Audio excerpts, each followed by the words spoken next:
Well, I mean, only Bergdahl at this point knows. They haven't announced anything about uh, Bergdahl and why he left. And I mean, I saw something earlier where the lawyer even refused to answer the question about why he left. So I can't imagine that there's some kind of significant reason that's going to just fall out of the sky that's going to justify what he did.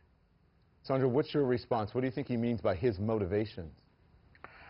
I'm not Um, sure. I agree. I'm not sure what his motivation would be. Uh, all I know is he put a whole group, several brigades there, in jeopardy with his actions.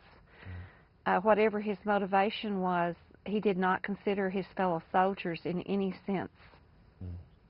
In a written statement, though, Bergdahl's attorney, he said there is no evidence that any soldier died searching for him, and that's a quote. What's your reaction to that, Sandra? I think well, I definitely say he's wrong. I mean, my son was on the mission. They were looking for him. He was killed. How much more evidence do we need? Plus the other 5 young men. Mm-hmm. So I mean, it happened. let's talk about what he says when he talks about his time in captivity, right? This is Bo Bergdahl's statement, part of his statement. He says, I was kept in constant isolation during the entire 5 years with little or no understanding of time. Through periods of constant darkness, periods of constant light, and periods of completely random flickering of light and absolutely no understanding of anything that was happening beyond the door, I was held behind. I was constantly shown Taliban videos, told I was going to be executed, told I was never going back, told I would leave the next day and the next day, told I would be there for 30 years, told I was going to die there, told to kill myself, told I would have my ears and nose cut off as well as other parts of my body. 5 years in captivity, Josh, was that punishment enough? 5 years in captivity by the Taliban? honestly, I read that statement and I don't feel that any of the evidence that I've seen of him in captivity reflects what he was saying. I mean, yes, you know, the people who captured him might have been saying all kinds of things to him, but I can't.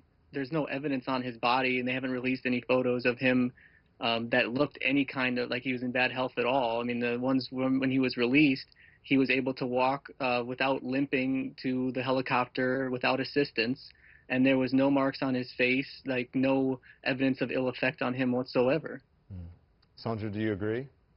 I totally agree. He doesn't look anything like a captive. Your son was awarded the Silver Star for his heroic actions, which you spoke about, throwing himself on top of his comrades. When you saw the president in the Rose Garden and heard Susan Rice talking about Bergdahl, what did you think?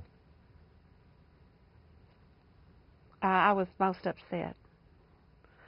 I couldn't believe that he was calling that young man a hero when my son, along with thousands of other young men, had been a hero and had given their life protecting our country and fighting for our rights and our freedoms and our flag.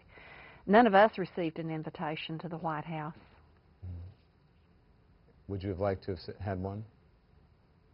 At that time, perhaps it would have, you know, it would have been a nice gesture in acknowledging that he respected our sons and daughters and had some feelings for us, whereas I received a letter that had his stamped name on it.